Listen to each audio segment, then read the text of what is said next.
வாக்காளர் பட்டியல் சிறப்பு சீர்திருத்தம் எஸ்ஐஆர், அதாவது ஸ்பெஷல் இன்டென்சிவ் ரிவிஷன்.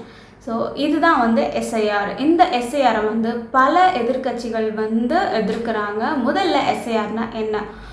தனித்தனியாக ஒவ்வொருத்தரவங்களோட வீட்லேயுமே போயிட்டு ஆஃபீஸர்ஸ் வந்து செக் பண்ணுவாங்க. அவங்களோட வீட்டில் வந்து 18 வயதுக்கு மேலே வந்து யாராவது வந்து பெயரை வந்து சேர்ப்பதாக இருந்தாலும் சரி, ஆல்ரெடி வந்து உயிரிழந்தவர்களோட பெயர்கள் வந்து இருந்தாலும் சரி, அண்ட் எனி கரெக்ஷன்ஸ் இருந்தாலும் சரி, இதில் வந்து 3 படிவங்கள் வந்து இருக்கும். இந்த படிவங்கள் மூலமாக இந்த டீட்டெயில்ஸ் எல்லாமே நம்ம வந்து எடுத்துக்கலாம், ஒரு சேஞ்ச் பண்ணிக்கலாம். அண்ட் ஒரு சிலர் வந்து ஒரு பிளேஸ்லேருந்து வேறு ஒரு இடத்துக்கு வந்து சேஞ்ச் ஆகியிருப்பாங்க. அண்ட் ஒரு சிலருக்கு வந்து 2 வாக்காளர் அடையாள அட்டைகள் வந்து இருக்கும். அண்ட் இது எல்லாமே வந்து இதில் வந்து சரிபார்க்கப்படும். அண்ட் அகெயின் வந்து புதுசாக வந்து மாற்றி தரப்படும். இந்த விஷயங்கள் எல்லாமே வந்து இதில் இருக்குது.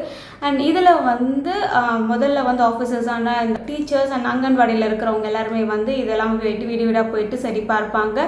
அண்ட் அதுக்கப்புறம் இவங்க எடுத்துகிட்டு வர அந்த டீட்டெயில்ஸை வச்சு இஆர்ஓ இவங்க வந்து என்ன பண்ணுவாங்கன்னா அந்த வாக்காளர் பட்டியல் எல்லாமே வந்து தயார் செய்வாங்க. இவங்களுக்கு கீழே வந்து அசிஸ்டன்ஸ் லெவலில் வந்து இருப்பாங்க, ஏஆர்ஓன்னு சொல்லிட்டு.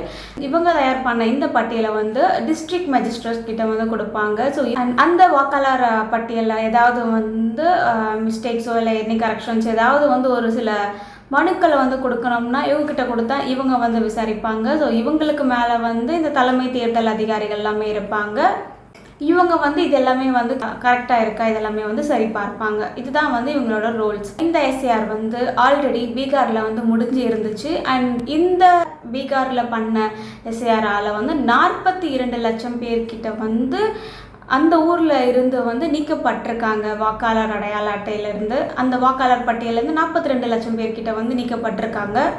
தமிழ்நாடு, குஜராத், மத்திய பிரதேசம், கோவா, அந்தமான், லட்சத்தீவுகள் அண்ட் மேற்கு வங்கம், சத்தீஸ்கர், கேரளா, உத்தரப்பிரதேசம், ராஜஸ்தான் அண்ட் புதுச்சேரி அண்ட் இந்த இடத்துல எல்லாமே வந்து நடக்க இருக்கு. பீகாரில் வந்து ஆல்ரெடி வந்து முடிஞ்சிருச்சு. 2026க்கான இந்த எஸ்ஐஆர் வந்து தமிழ்நாடு, மேற்கு வங்கம் அண்ட் புதுச்சேரி அண்ட் கேரளாவில் வந்து நடக்க இருக்கு. இதில் வந்து 12 ஆவணங்களை வந்து வச்சுருக்காங்க.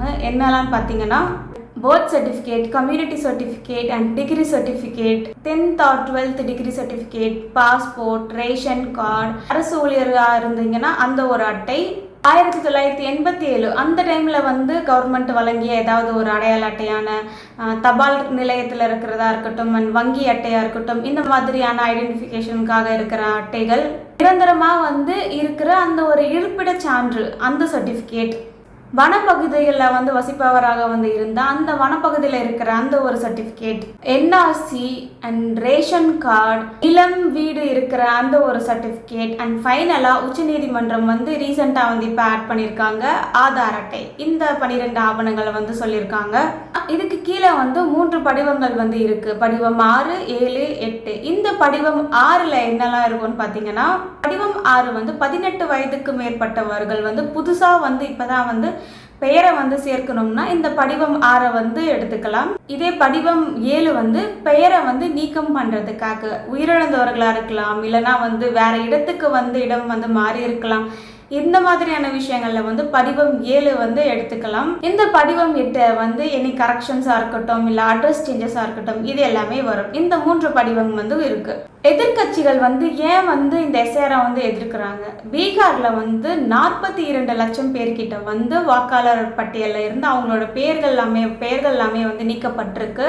இது எல்லா ஆவணங்களுமே வந்து ஒரு சிலர்கிட்ட வந்து இருப்பதற்கான சான்சஸ் எல்லாமே வந்து ரொம்பவே கம்மியாக இருந்திருக்கு. அண்ட் இந்த 11 ஆவணங்கள் எல்லாமே வந்து ஒரு சிலர்கிட்ட மட்டும்தான் வந்து இருந்திருக்கும். நார்மலாக வந்து ஏழை மக்களுக்கு வந்து இந்த ஆவணங்கள்லாம் வச்சிருக்கிறது வந்து ஒரு பாசிபிளான ஒரு விஷயமான்னு சொல்லிட்டு எதிர்கட்சியில் இருக்கிறவங்க எல்லாமே வந்து சொல்றாங்க. அண்ட் இந்த ஒரு விஷயம் வந்து வாக்கு திருட்டுக்காக வந்து நடைபெற மாதிரி வந்து எதிர்கட்சிகள் வந்து பார்க்குறாங்க. அண்ட் அது மட்டும் இல்லாமல் இந்த ஒரு விஷயத்துல வந்து உள்நோக்கம் இருப்பதாகவும் வந்து அவங்க வந்து சொல்லியிருக்காங்க. இந்த ஒரு விஷயம் வந்து பிஜேபிக்கு வந்து ஆதரவாக வந்து இருக்கும் அப்படின்ற மாதிரி பார்க்கப்படுது. தமிழக முதல்வர் மு.க. ஸ்டாலின் அவர்கள் வந்து காங்கிரஸ் தலைவரான ராகுல் காந்தியோட இந்த ஒரு எஸ்ஐஆர் எதிர்ப்பு போராட்டத்தில் வந்து அவருமே வந்து கலந்து கொண்டிருந்தார் பீகாரில். இப்போ வந்து இது தமிழ்நாட்டிலே வந்து நடப்பதை வந்து எதிர்கட்சியும் சரி மற்ற கட்சி தலைவர்களுமே வந்து இதை வந்து எதிர்க்கிறாங்க. இந்த ஒரு டிஸ்கஷன் பண்ணுறதுக்காக எல்லா கட்சி தலைவர்களுக்குமே வந்து ஒரு இன்வைட் வந்து அனுப்பப்பட்டிருந்துச்சு. ஸோ இதில் வந்து எல்லாருமே யாருனாலும் வந்து கலந்துக்கலாம். மற்ற அதர் கட்சியில் இருக்கிற ஏடிஎம்கே, பிஜேபி, டிவிகே சொல்லிட்டு எல்லாருமே வந்து கலந்துக்கலாம்னு சொல்லியிருந்தாங்க. உச்சநீதிமன்றத்தோட அனுமதிக்கு அப்புறம் தான் ஆதார் அட்டையை வந்து ஆட் பண்ணியிருக்காங்க ரீசெண்டாக. ஒரு ஊர்லேருந்து இன்னொரு ஊருக்கு ஓக்குக்காக வந்தவங்கள வந்து அவங்களோட அந்த ஒரு பிளேசஸில் இருந்து வாக்காளர் அடையாள அட்டையிலேருந்து நீக்கிட்டு புதுசாக வந்து எங்கே இருக்காங்களோ ஒர்க் பண்ணுற பிளேஸில் இருக்கிற அந்த ஏரியாவில் வந்து அவங்களுக்கு வாக்காளர் அடையாள அட்டைகள் வந்து வழங்கப்படும் பொழுது ஸோ அந்த மக்களுக்கு வந்து தமிழ்நாட்டில் இருக்கிற அந்த ஒரு அரசியல் நாலேஜின்றது வந்து அந்த அளவுக்கு வந்து இருக்காதுன்ற மாதிரி பார்க்கப்படுது.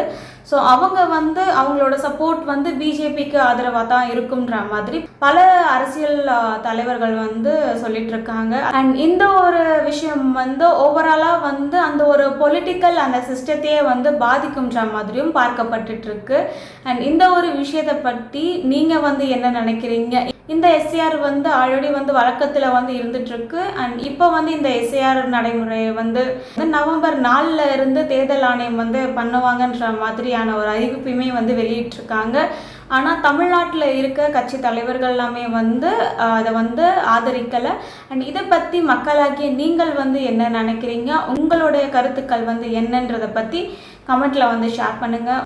உங்களுக்கு இந்த வீடியோ யூஸ்ஃபுல்லாக இருந்தால் like, comment, subscribe and share பண்ணுங்கள். அண்ட் மீண்டும் ஒரு வீடியோவில் மீட் பண்ணலாம். தேங்க்யூ.